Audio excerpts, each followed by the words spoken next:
Klabu ya Simba kwenye usajili wako moto na wameweza kusajili beki. Wamekamilisha usajili wa beki ambaye ni anakaba vibaya mno. Beki huyu ameibuka kuwa beki bora kwenye ligi ambayo anaichezea. Na hii ni kama mbadala wa Rushaine De Reuck ambaye tumeweza kupata taarifa ya kwamba baada ya msimu kuweza kumalizika, basi aliweza kupata majeruhi ambayo yatamweka nje kwa takribani miezi 6.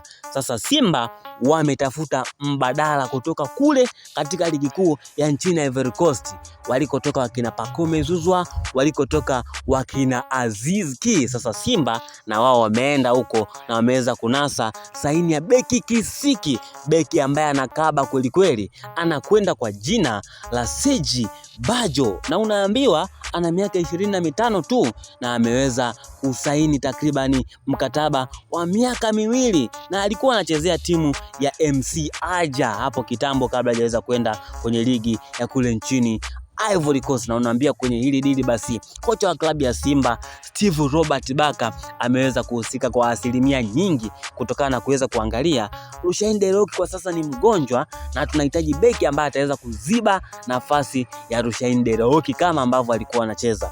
Unaambiwa Serge Badjo ni balaa jipya pale Msimbazi. Msimu ujao beki huyu kisiki ambaye anakaba kweli kweli mpaka kivuli, yani anakaba mpaka anakela, basi atachezea katika klabu ile ya wekundu wa Msimbazi Simba. Na unaambiwa Mohamed Dewji tayari ameshaweza kuingiza hela kibao ambazo iliweza kusaidia kuweza kumsajili beki huyu kutokea pale nchini South Africa. Niko hapa kukuthibitishia ya kwamba msimu ujao Serge Badjo beki kisiki ataenda kuchezea klabu ya Simba Sports Club na atavaa jezi zile nyekundu pamoja na nyeupe. Bwana, kwa habari za usajili kama hizi subscribe channel hii na endelea kutufuatilia, tutakuwa tunakupa updates mbalimbali.